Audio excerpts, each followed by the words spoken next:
In this video, I will talk about the Lesson 4 Lab Solutions. The topic of this lab is Stream Mining with Novel Class Detection. You can learn more about the novel categories and stream classification techniques from the PowerPoint slide shown here. In this problem setting, there are 4 lab exercises. Students do not need to implement the ECS Miner or CPE approach.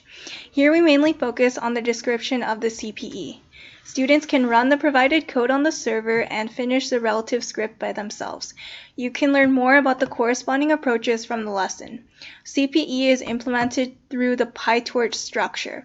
It consists of 3 main components: model.py, dataset.py, and main.py. Model.py, shown here, describes the deep network structure, mainly the objective function and operations for the prototype.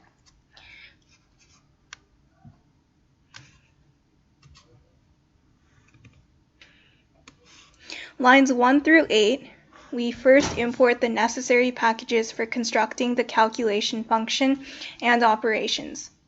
In lines 11 through 29, shown here, we create the basic utility functions for calculating probability and generating the predicted results.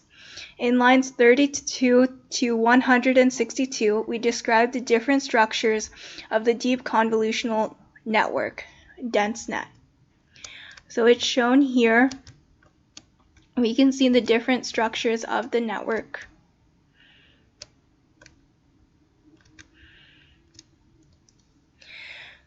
Lines 165 and 282 show the basic operations of the prototype. It's shown here.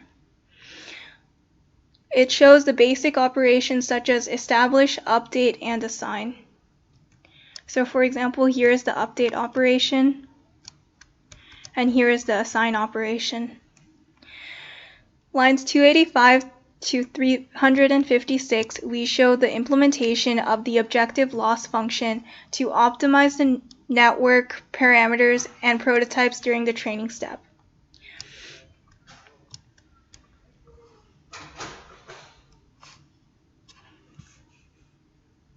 So this class DCE loss shows you the optimization here.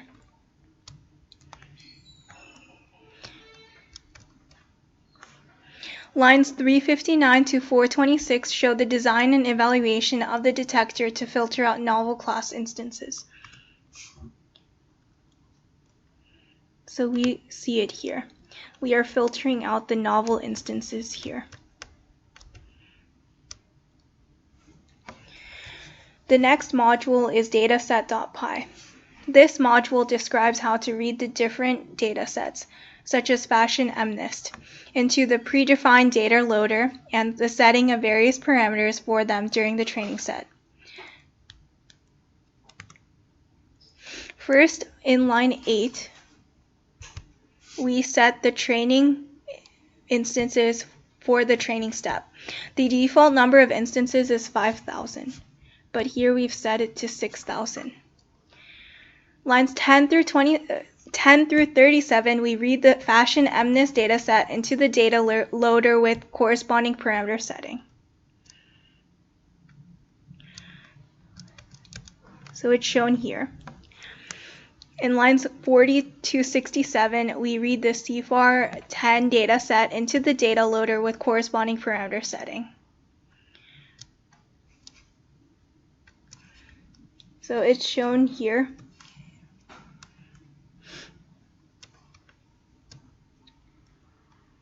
And then in line 70 to 97, we show reading the SVHN dataset into the data loader with corresponding parameter setting. In lines 130 to 143, we construct exemplars for the novel class instances.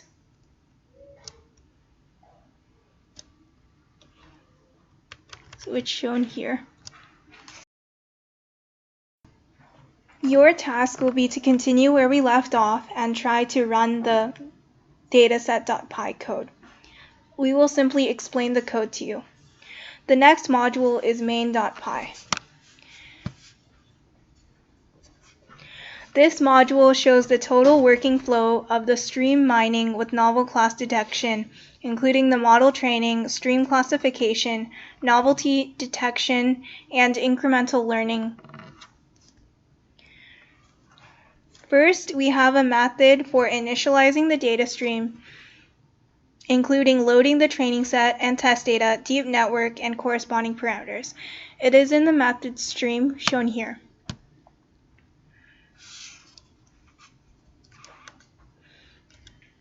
The next method, train, is the method for training the model based on the training set, also including the building process for the prototypes and novelty detector.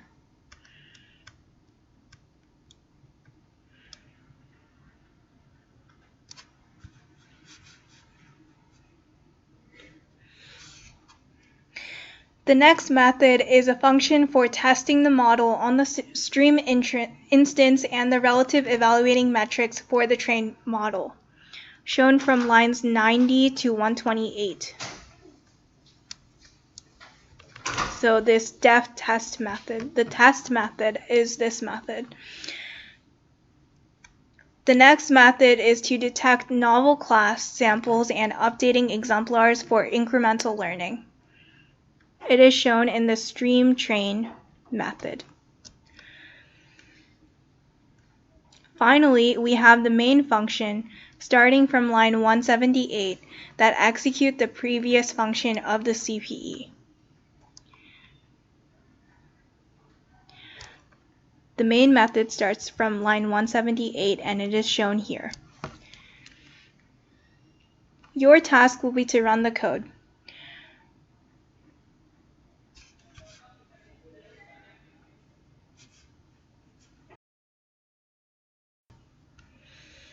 Task 1, ask students to generate the stream using the original data set.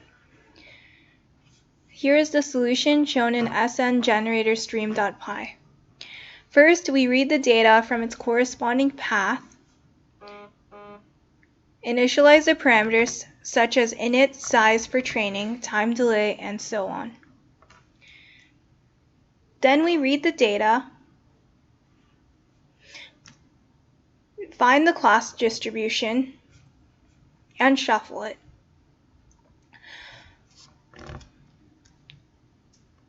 Next,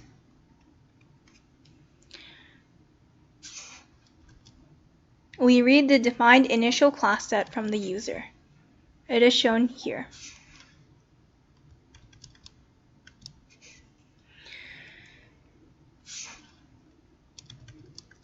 Starting from line 56 shown here to line 128, line 56 through 138, we create the simulated stream. It is shown here.